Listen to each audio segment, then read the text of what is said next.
So we are now live on a chef's journey, our final episode, the Merlot episode. Yay! Everyone here today.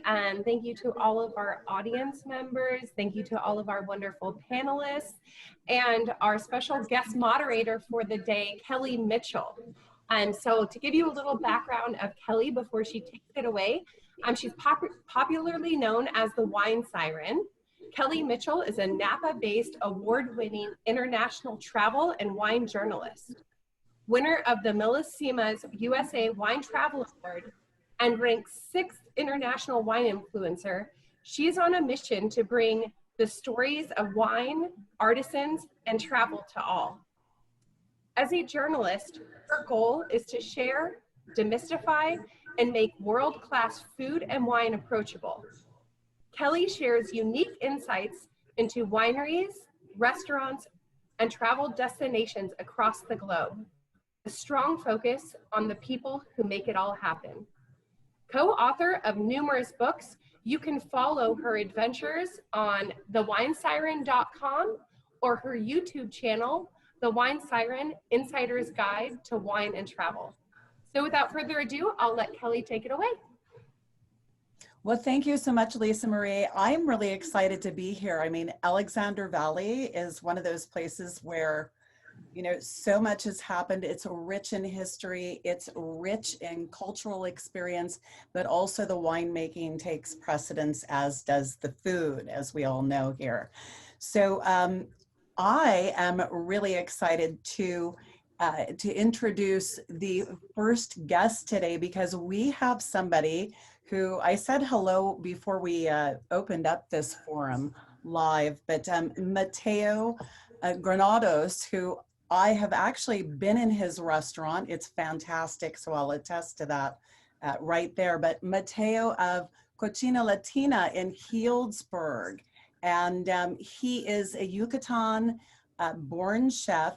He's got incredible food, signature dishes that are rigorously sourced local food and sustainable ingredients as well. And that is so important in this day and age. But also he's infusing our, you know, Sonoma Valley regional flavors with some French flair to it. And of course, his Yucatan experience. So I would love to welcome Chef Mateo to this event. And Chef, you have so much experience, but also you're bringing to the table today dishes as well as recipes to share with our guests. Is that correct? That's correct. Excellent, excellent. And so tell me a little bit about, if you would, for just a moment, a little bit about your inspiration for your dishes and where the French flair comes in. Well, first of all,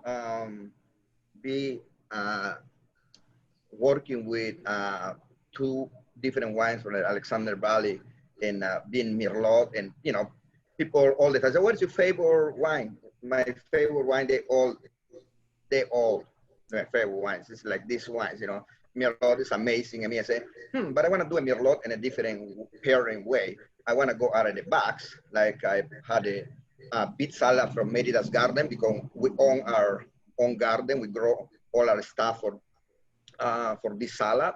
And what we do, because we understand the layers, the textures, what kind of barrels, when and how long, when, and each wines and everything. I mean, okay, you know, and then the sauce, we're talking about the sauce. I say, okay, I want to make something which works for perfectly, but not another wine pairing. I want to go off the box, but how I do it, I got to bring the winemakers. I mean, I say, I want to taste with them. I want to have their experience. I want to hear them tell me what they did, you know what I mean? And that way I can inspire and go out of control in pairing, you know what I mean? Like going more natural science, what they did to their wine, what they say, me still structuring the food. That's how I did it. For example, putting a spicy horseradish, making it to a tartare, steam baking it, and then wait for the temperature to heat it with the acid, because it's open the pores and it's gonna absorb it. How I heat just like hitting wine with acid. That's the same thing. It means it's not a normal food. It's a very profound food for the wine, especially for these wines. And then I wanted to do something which is tastes like chocolate, but it's not a chocolate. But you know, you Is say that a it's a little mole, mole but it's not. you have?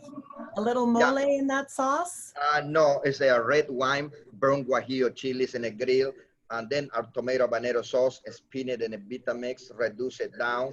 I'm looking for the flavor of a French dark bitter chocolate, but without the chocolate, to be able to engage these wines in the most profound way, because that will make them, if it's sour and spicy and a middle palate, that will be unbelievable. I said, and when I taste it, I said, well, they can tell, you know what I mean? Maybe I'm getting too excited, but me, this is how exactly what I was looking for.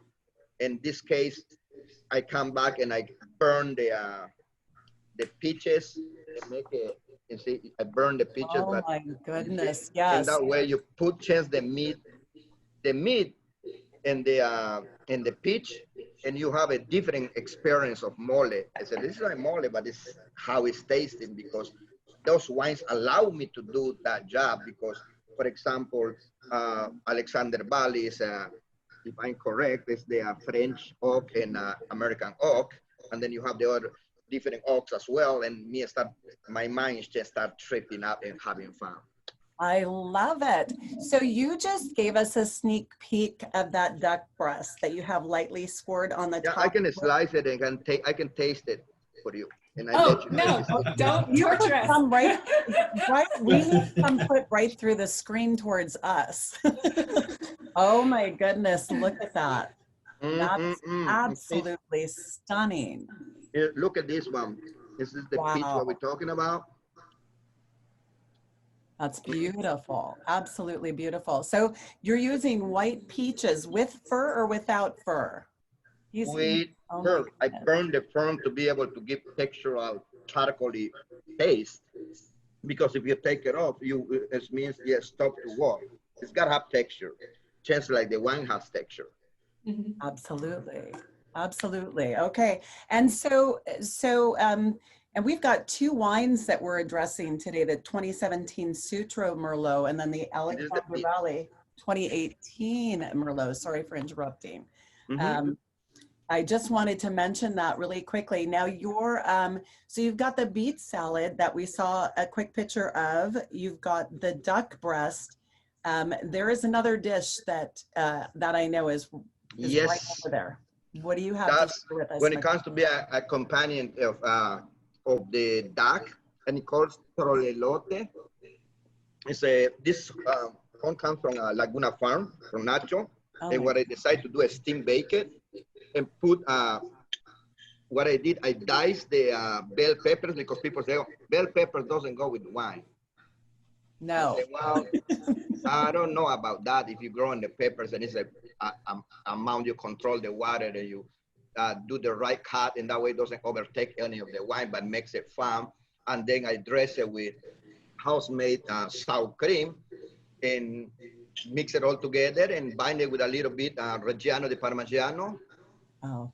And you go with the duck. This is a totally different world. You go into more Latin palate world, and the wine shows in a different way as well. Because the wine is doing, both wines, they're doing cutting the fat to the house-made sour cream.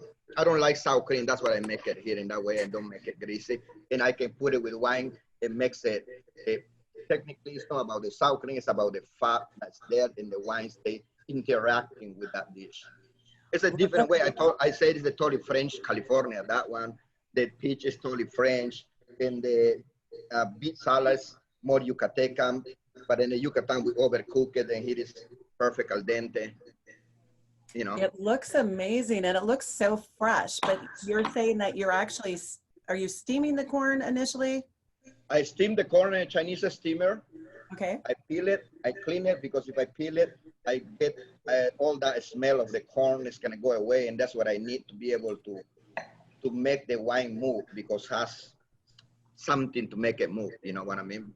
Yes, and then going quickly back to the duck, because that duck is sensational, and I can already taste the duck pairing with the Merlot that I have in my glass right now. Tell us any fine points or secrets that people should be aware of to get the duck at the level that you've created it at. We've got a recipe, but are there any like secret ingredients or magic touches that we should be careful of when we're preparing that duck? While we're preparing that duck, I know it's kind of a little bit difficult. You gotta, I think we should talk about it before we start. You gotta have the right duck. And this is a Peking duck from Salmon Creek Ranch, which just means if you see the thickness of this breast, you know what I mean? Yeah. It's beautiful. It has that gamey taste, which is mean. Gamey taste when I say, I don't know if I should say that. Some ducks, this one, they half wild. And they don't have that, what ducks has like a kind of stinky flavor, like throws me out a little bit. Because, oh God, I think about where they grow, where they raise their eggs. And this one, I don't have that. And doesn't interfere for me with the wine. Okay. You know what I mean? The other one's too livery for me. This one is gamey taste. You know so what I mean? And that is one of the secrets, because the sauce, you know, it's easy. Burn the chilies, make the tomato habanero sauce, boom, pull it together, just find how thick it is. And it's, you know what? It's the sauce is there. Why? Because thickness. It's just like the wine. I said, well, this Sutro is thicker than the Alexander Valley, but they both has an amazing interaction in different ways in your palate with those two different dishes, putting it together. And we go side by side and we cross it as well. This one with this one, this one with this one, and that way you're making a fair ground of flavors in your mouth, you know. It sounds absolutely riveting, and if I can't make it myself or if I mess it up, I'm coming down to have your dish. Okay. I have the duck. I selling it with Alexander Valley Sutro until we run out of duck. We have only 10 duck. No, well, now we have only 9 breasts because I'm eating one. Yes, you are. We're all jealous. Okay, Chef Mateo, thank you so much. And the pairing is absolutely extraordinary. So really appreciate that. Okay, so next I have in my glass this 2017 Sutro, which Alice Sutro is with us today, and I want to welcome you, Alice. We've not had a chance to meet, but it's so terrific to see you and see the artisan behind this beautiful, beautiful glass. So you have an extraordinary background. I mean, not only do you have the Warneke Ranch and Vineyards that's your family owned, with 80 acres, which is no small breath of air, but you're also an artist. You have 2 young kids. You're on the Alexander Valley Grape Growers board, heading up the marketing committee, and you have this incredible art background. I mean, a BA in art history and MFA in drawing and painting, and I'm just absolutely trying to figure out how you do all this. And you're a winemaker. Did I mention that? Kelly, thank you so much. It's really a pleasure to meet you. Likewise. And thanks for that introduction. I like to say that, how do I do it all? Well, I do none of it extremely well, but because there's too much going on, but I try. And it's everything is a passion for me for art and being a mom and continuing the legacy of my family's property, family owned since 1911, growing grapes since 1973. And the intersection actually of being a mom, wanting to be a part of my family's legacy and wanting to continue being an artist, but connected to the land. The intersection is actually the winemaking, which I couldn't have predicted ahead of time. But 10 years ago, I came back to this property, you know, back to the earth to work for my family just in grape growing, and where I cut my teeth in the wine industry. And a couple years after that, I bought fruit and learned how to make wine with the help, of course, of many people. But it is wine. It takes a village. Yes, it does. Yes.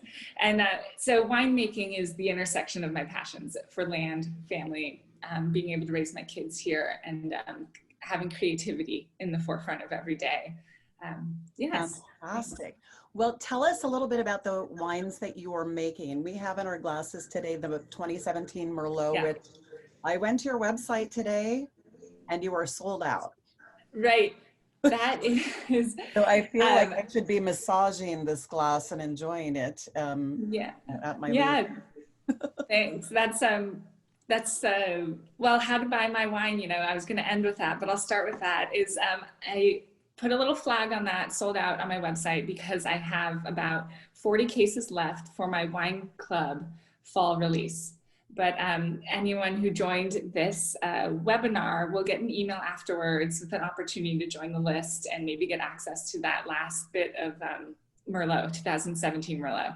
And it is a small production. SUTRO Wine Company is small. It's founded in 2012, so it's my own company, separate from my family's business growing grapes, which is Warnicki Ranch and Vineyard.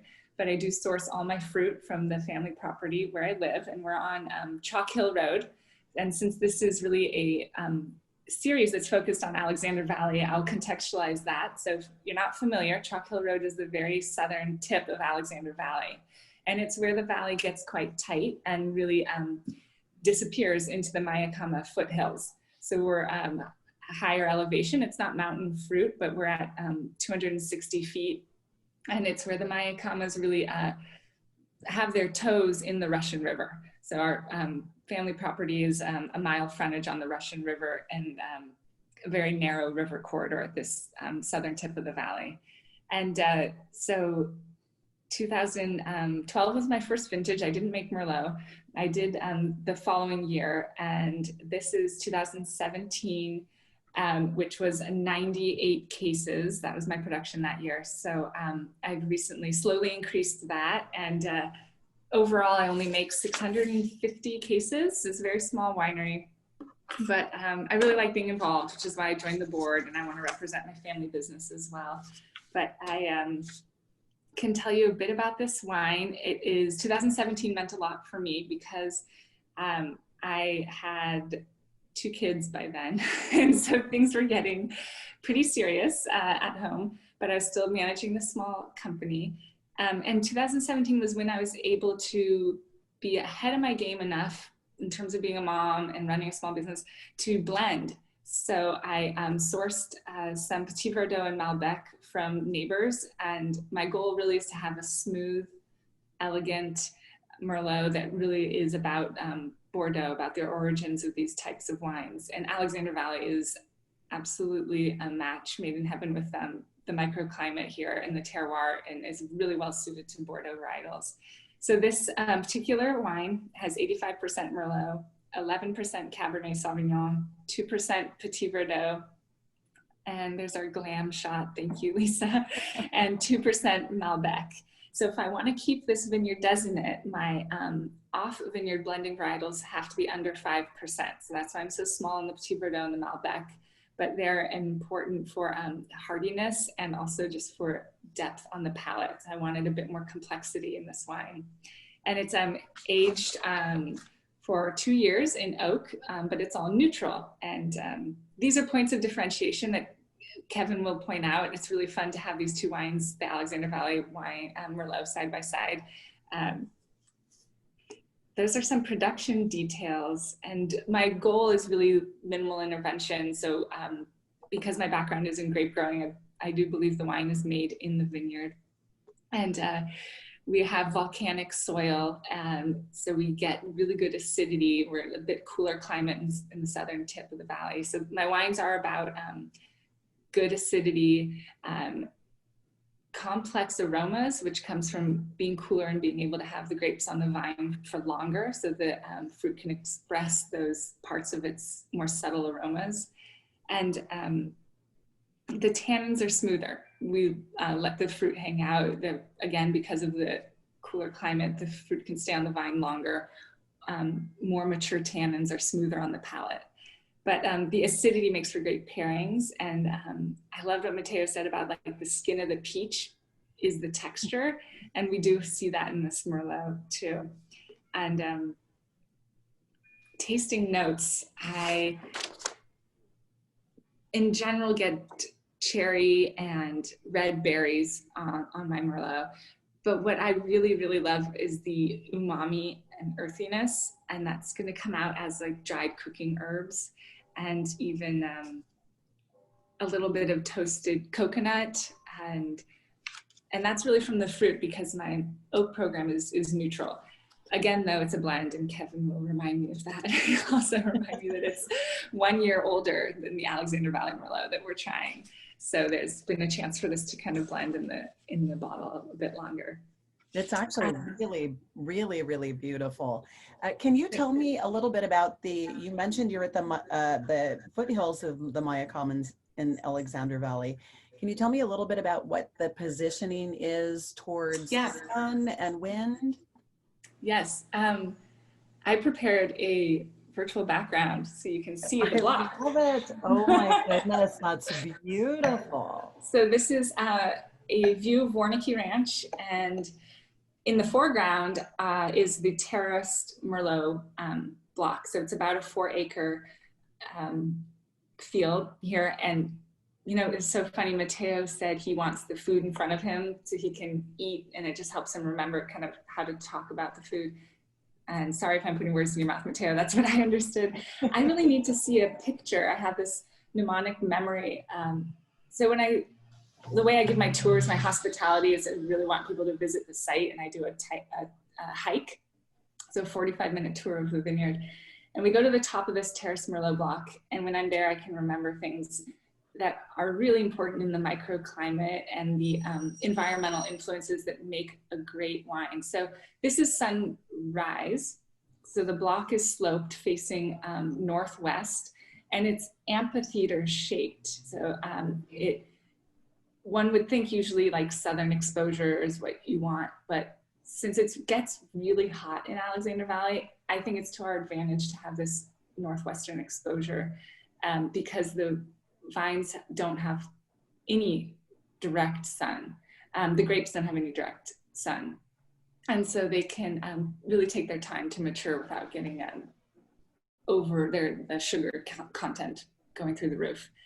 And this photo also helps me remember that it's rolling hills, and slopes are super important to have that drainage that stresses the vines, and stressed vines make better wine.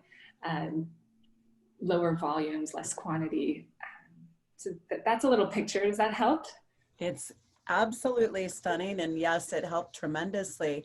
You know, one question as we wrap up, I would love to hear in your journey going from, you know, from the farming side of the family into art, and then coming back home literally and starting your own brand.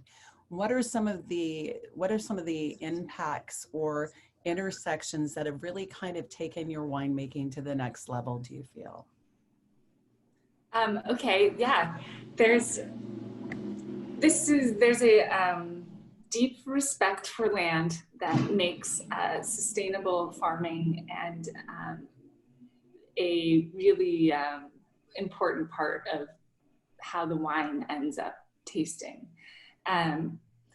And in the last year with my aunt, Margot Warnicki Merck, she manages our family business, Grape Growing, we have that regenerative practices coming into play as well. And the vines get to express themselves when the land is really cared for and your farming practices are light touch. How that relates to art and motherhood, I think, is really just about trusting your primary material. So when you're a winemaker, the primary material is the land, and having faith in that as Mother Nature's gift. And then also what I learned in art school was, trusting the material and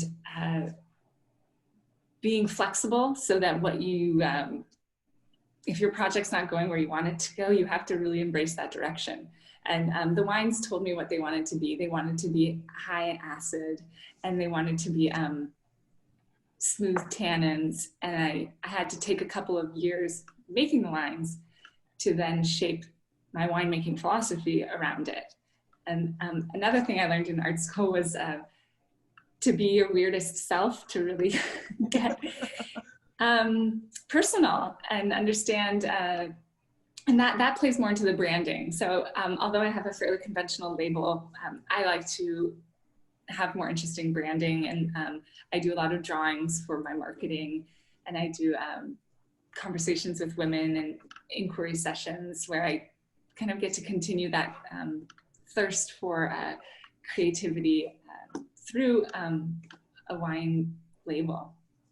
It's a beautiful intersection of art and wine, very much so, and a beautiful wine. The Sutro is actually very beautiful, and you're doing a great job, and that is a testament by the sold out status and the fact that you only have a limited amount for those who are going to get an email in probably just a few minutes or within the hour on how they can get the last grabs of this before anybody else. I love that. Thank you, Kelly. So much. No, thank you for your questions. Yeah, thanks so much. Thank you. Take care. Okay, well, next up, we are moving along to Alexander Valley Vineyards. We're going to be talking to Kevin Hall, who is the winemaker there. And let's see. I don't know that I can switch screens for Kevin. Let's see if I can do that. Pin video. Kevin, I'm trying to get you. Here. There you are. There he is. Okay. Welcome, Kevin. How are you? Pretty good. How are you doing? Very good.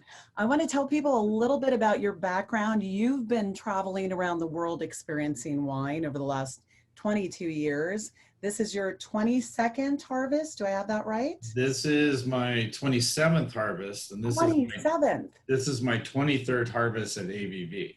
Ah, at AVV. Okay. So you've got a lot of wine under your belt and a master's in enology at UC Davis. That's right. So no shrinking violet there by any stretch of the imagination. Tell me how you got into and what interested you at the point when you started your education. What made you go into wine? That's from my wife's family. So my wife is a first generation American. Her family's from Germany originally, and they were involved in the wine industry actually in Germany as grape growers. Oh. And Riesling is like the perfect starter wine. So if you didn't grow up in the wine industry and you're not from around here, like I wasn't, my dad was in the Air Force, and I lived in Colorado. He retired out here in California, met my wife actually in high school. We first started dating right after high school, and her family introduced me. They retired from grape growing and moved out to California. And then that's an easy wine to get in love with is Riesling. And oh yeah.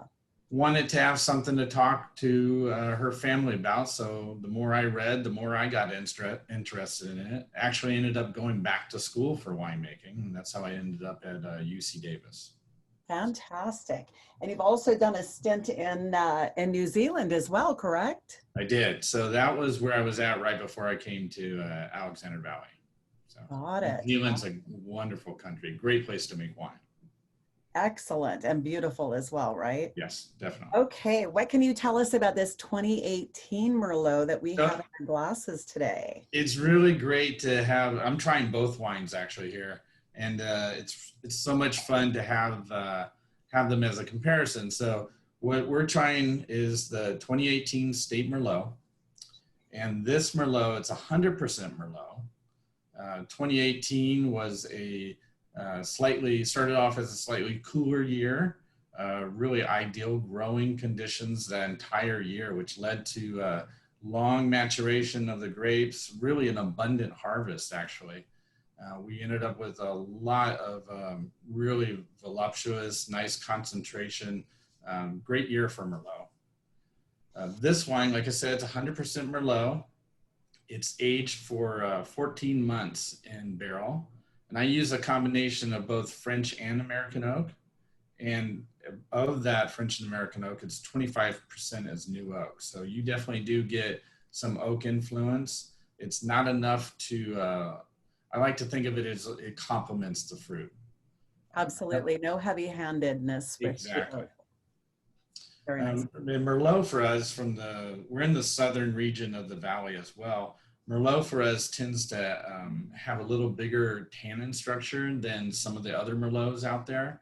And I find that, you know, the amount of oak that I use, it's a nice bridge to that. It it gives a little tannin from the oak, but it also accentuates the tannin from the fruit.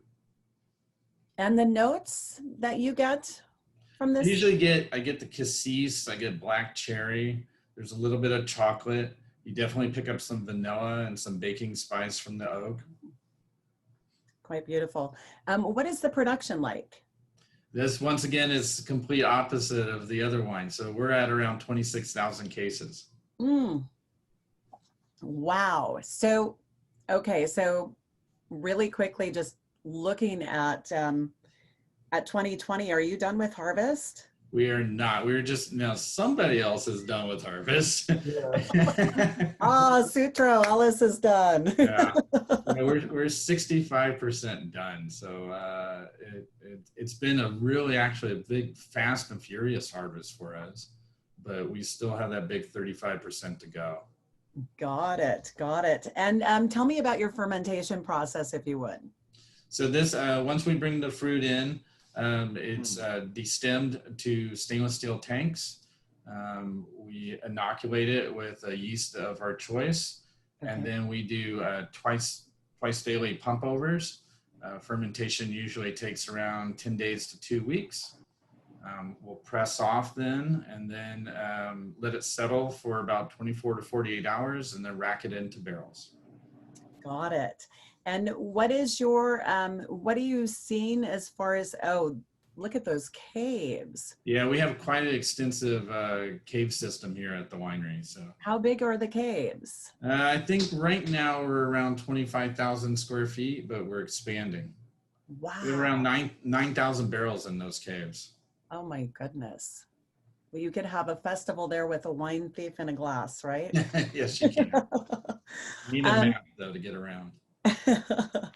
And tell me a little bit about your winemaking philosophy.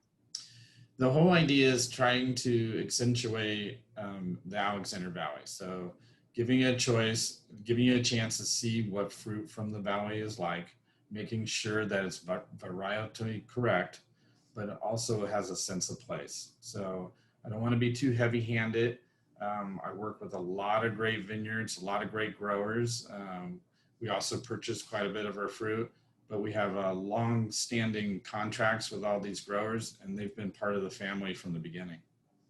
Wow. So how much fruit is sourced approximately? Right now it's about 60% is sourced, 40% is grown on the property. Got it. Beautiful views there too. What do you love about where your vineyards are in Alexander Valley? I love that we have so many different soil types. We have so many different microclimates, and we can grow so many different grape varieties. And not just saying that we have those grape varieties, but we can actually grow them well, and they produce really delicious, wonderful wines. The diversity here is amazing. And so are you benefiting quite a bit from the cool air, from diurnal shifts up in the... Absolutely. If it wasn't, we also have the Russian River that cuts across the property. You'll see huge temperature shift there. You can see right down where that fog layer is, we actually have quite a bit of Merlot planted down there. And being in the southern end of the valley, our temperatures are a little bit more mild than the northern end, but we definitely see the wide temperature shifts throughout the day. Fantastic. Oh, that's absolutely gorgeous. And you mentioned a few different soil types. So I'm assuming some of it's volcanic. What other kinds of soil? Some of it's volcanic. Most of our Merlot is actually planted on the valley floor and the benchlands. So we have gravelly loam, some alluvial soils, but also some clay. Excellent. And for our wine geeks out there, what are you inoculating your Merlot with? It's my favorite yeast is this French isolated yeast. It's called D254. The other one is I wish these were sexier names, and F33, but I think they need pseudonyms, right? I know, exactly. And the clones that you use for your Merlot? Pardon me? The clone that you use for the Merlot? Clone, it's mainly 181 and Clone 1. Okay, fantastic, fantastic. And so when you're not making wine, in particular in these wicked long days of harvest, what are you sipping? Beer. Sonoma County has a lot of great breweries. Okay, the winemaker's drink of choice during harvest, right? Yep. Okay, thank you so much, Kevin. It's a pleasure. You're welcome. Thank you. I appreciate your time. Okay, up next, we are going to be talking to Harry Wetzel, and Harry is the head of operations and the family partner for Alexander Valley Vineyards. So there is some interaction between Kevin Hall and Harry Wetzel, I would assume. And Harry was actually born into the business, like literally out there at the ripe old age of 5, out in the vineyards, picking grapes and probably eating more than he was putting in the basket in those days, but as all kids are prone to do. But being in the family business, he started out in the shipping department. He's literally worked through the ranks. So he's not one of those silver spoon people that, you know, was born and then was a CEO of the organization. He is a wine grower through and through. And I'd love to welcome you, Harry, to this little episode of Alexander Valley Merlot and your fantastic 2018 vintage that we're sipping right now from Alexander Valley Vineyards. Okay, so let me see. I think I moved this myself last time. Boom, pin video. There he is. Hi, how are you? Good, I'm good. Having a good time. Mateo's having fun too. That's awesome. Harry, so you've been at this for a little while. Yeah, I've you know, my grandfather bought the property in the early 60s, planted grapes in also the early 60s. I think our first planting was in 65. And my dad, at the time this was kind of like a summer vacation place. My grandparents was living down in Southern California, and my grandfather was in the aerospace business. And they would come up here during the summer months, and my dad really got to enjoy working in a vineyard, making homemade wine. And so after he graduated from UC Davis in 74, he convinced my grandfather to help him start the winery in 75. And I was born in 76.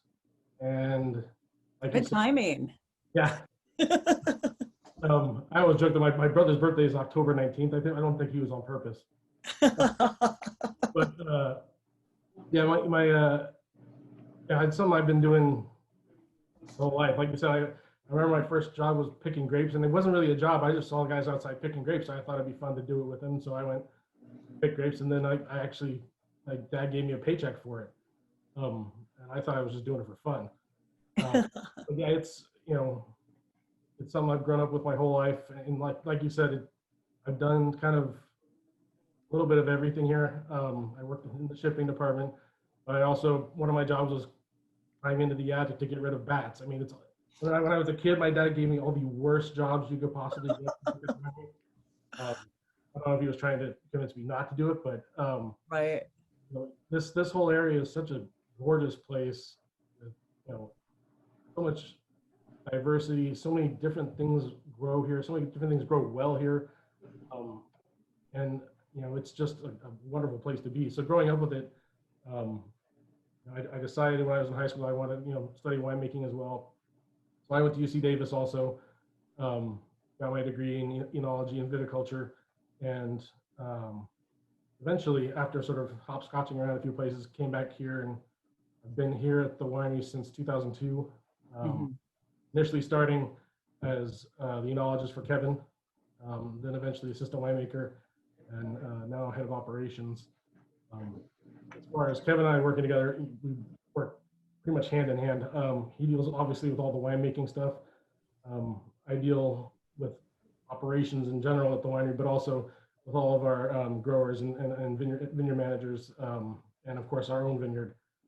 In terms When of, you're also on the board of the Sonoma Valley Vintners. I'm on the board of the Sonoma County Vintners Co-op, which is a warehousing co-op for I think 174 different wineries to store their case goods, and that's, you know, it's a co-op. Everyone stores their wine there, and it's more of a, logistics isn't the right term, but it's a warehousing and storage.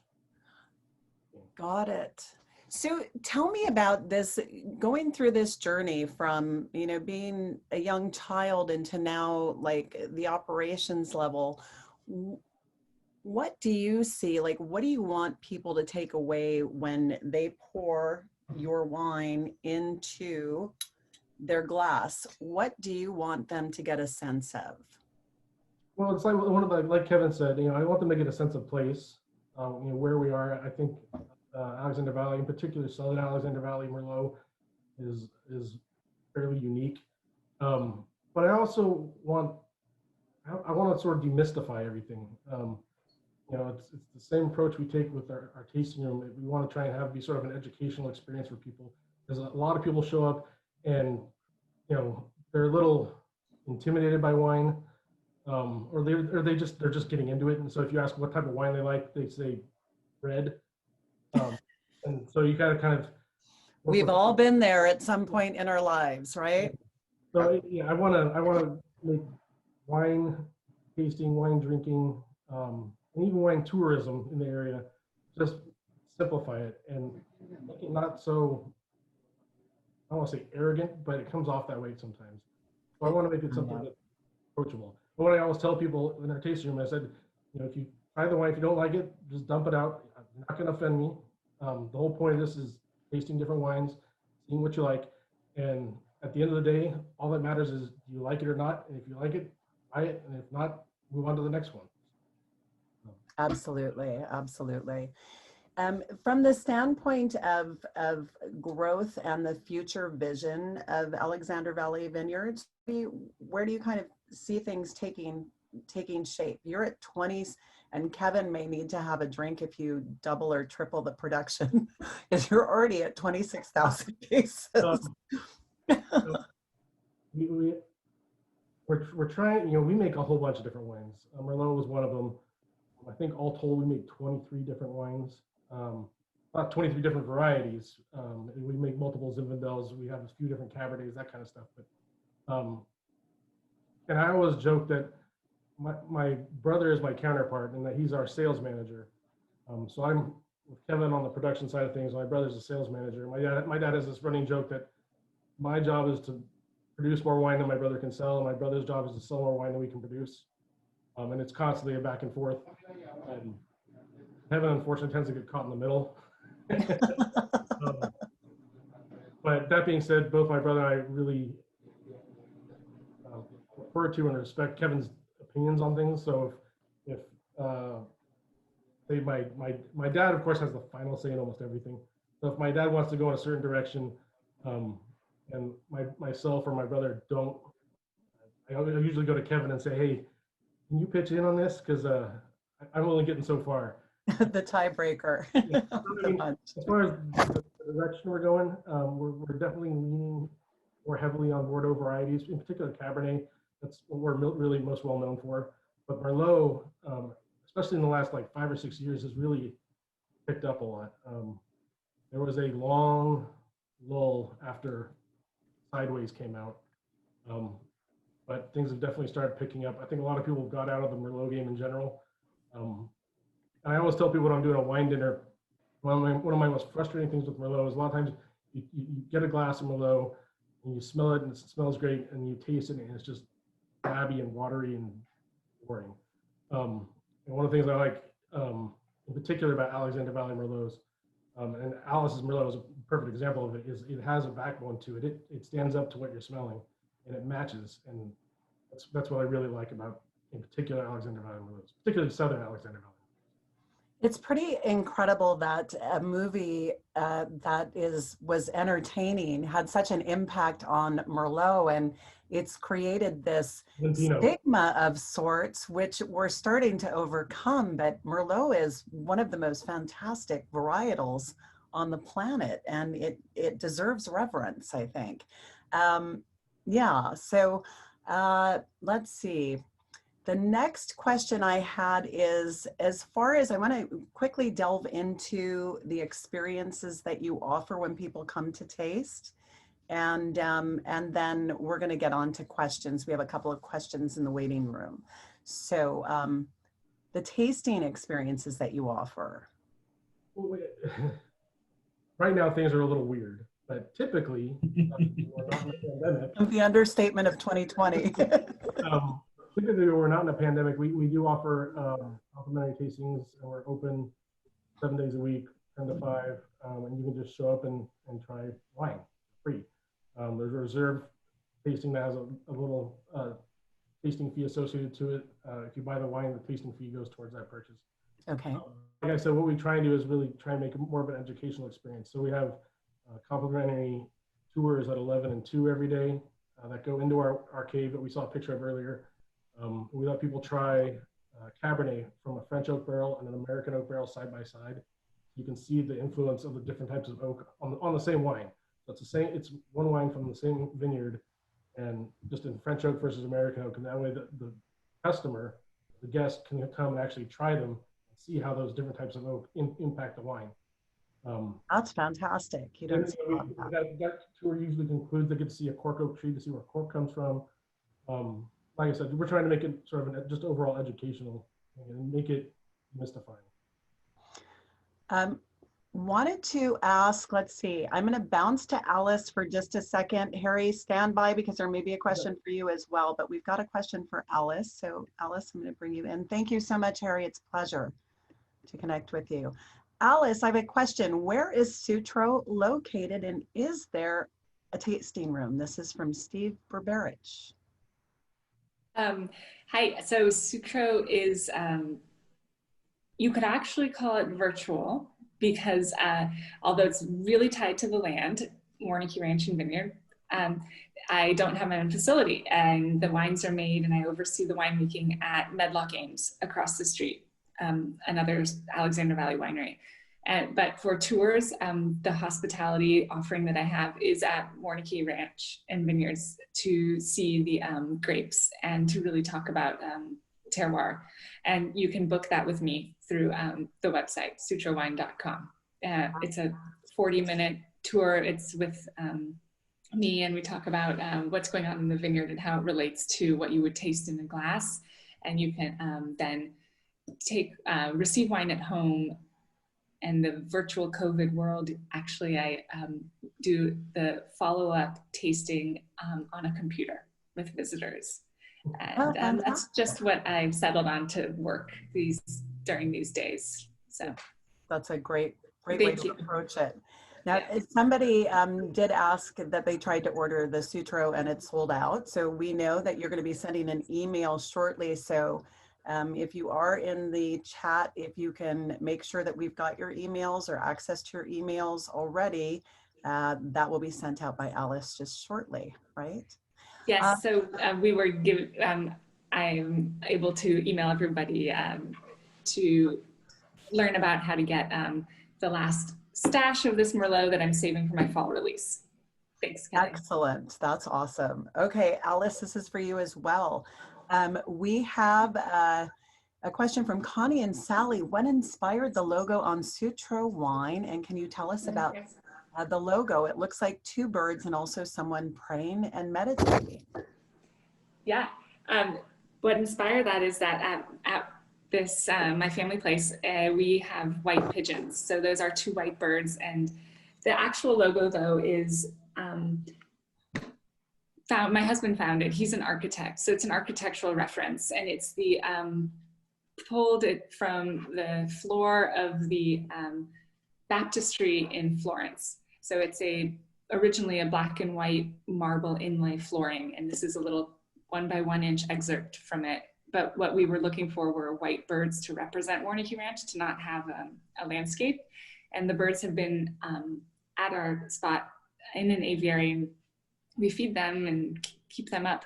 They're white pigeons, but they are free to go in and out of their coop, and they fly over the Russian River and over Chalk Hill Road. So some people who know that they belong to us can be driving down Chalk Hill Road and see the white birds on telephone poles, or kayaking down the river and see the white birds circling and know that they're coming near our home.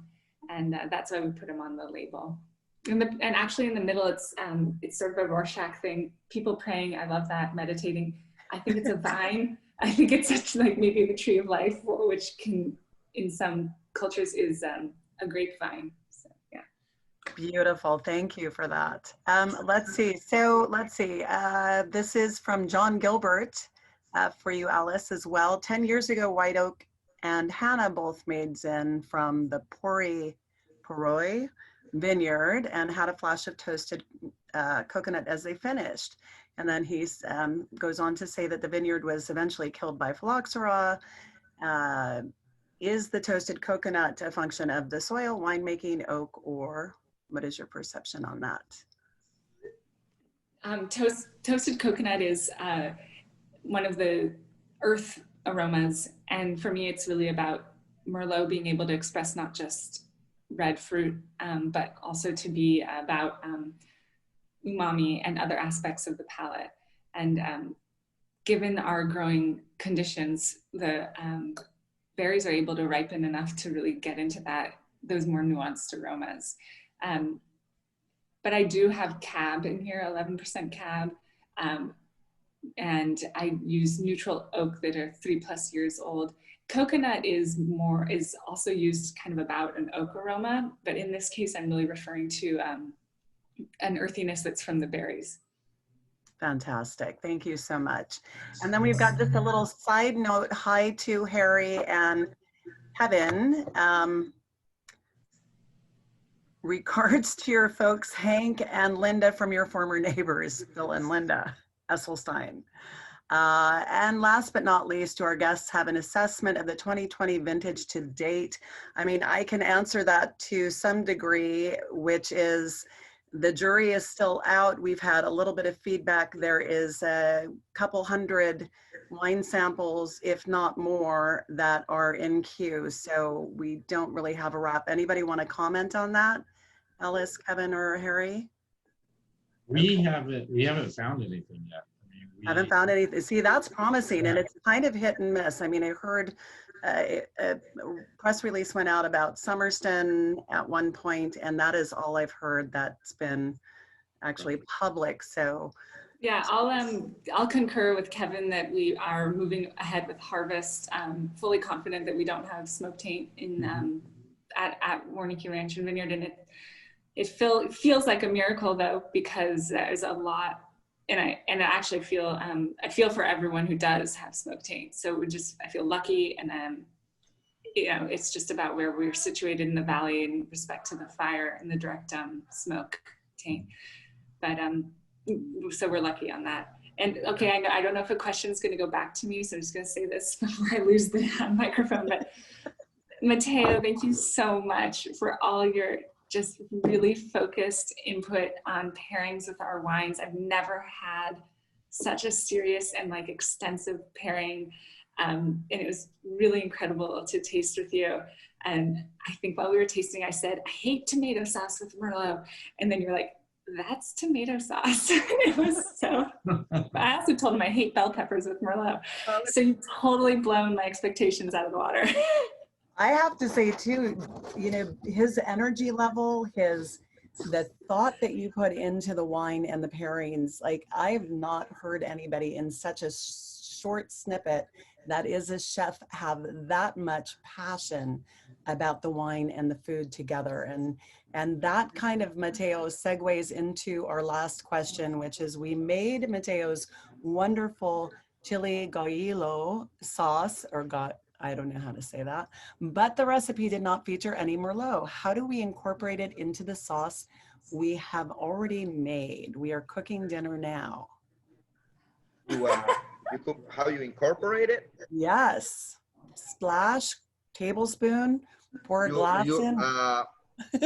Reduce it down in a stainless steel, and then pour the sauce.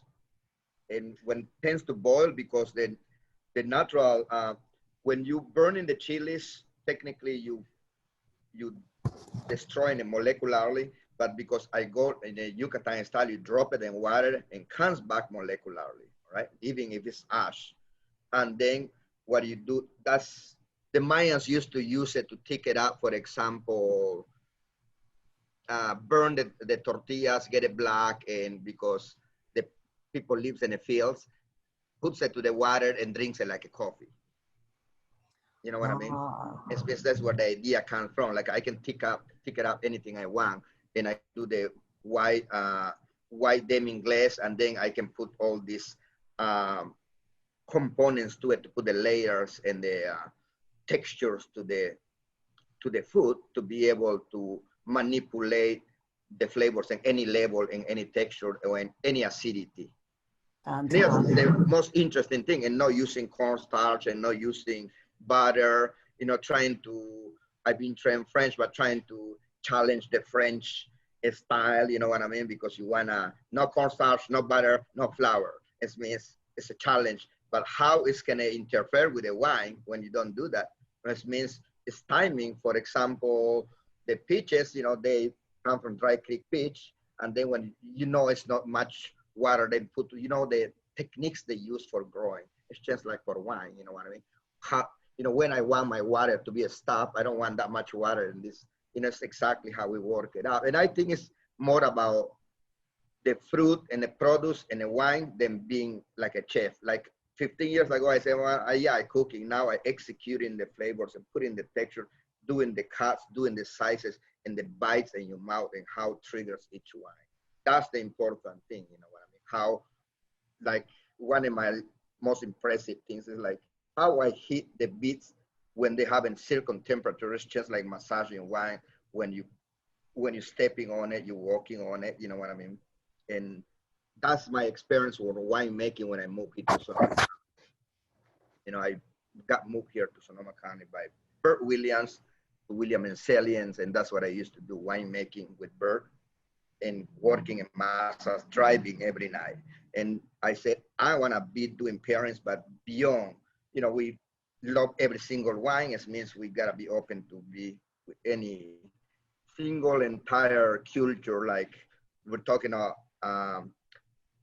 more Chinese and infused Chinese food with wines. And it's very interesting, you know what I mean? And that's what I do. It's more about natural texture, following nature. Like now tomatoes, they good, but they know the best, you know what I mean? How we incorporate, well, use the figs doing well. They have the right sweetness. Puree it, put it in a bottle and give to the tomato what it needs. Like thank you so much. Okay, we are going to wrap. We've got one person who's asked about the recipes, and we do have the recipes available. Please submit your email if we don't already have it. We'll be happy to get those recipes out to you. They're all fantastic and all delicious recipes. So in closing, I just want to say the Alexander Valley appellation in the northeastern Sonoma County is a majestic and compelling valley with a strong focus on Cabernet Sauvignon, but also Merlot. This region is home to a community of wine growers and winemakers who share generations of family history and traditions and experience working the land in this world-class wine growing region. The Alexander Valley is an area of diverse and ancient soils built on tradition and steeped in farming culture. Wines from this appellation are produced with a focus on sense of place. The goal for this series is that the guests will walk away with a greater understanding of not only our wines and incredible restaurants, but our way of life. I want to thank each and every one of you. Alice, your story is magnificent, and keep on trucking. You have done so much in such a short space of time. We know that there's much more to come from you, and we'll be looking forward to hearing more as you progress. And Kevin, boy, we left off at 28 years. 28 harvests. Well, keep on going. You've got a little bit more work to do in the next month or so, but we really appreciate you participating. Thank you so much. And Harry, Well, the journey's just begun for you. So you've probably got a few, maybe 30 or 40 more harvests under your belt to go. Right. Really appreciate your time, the magnificent amount of passion that your family and yourself carries with this Alexander Valley Vineyards and the Merlot moving forward. And Mateo. I think everybody's in love with Mateo as well. The food, I'm in love with the wine.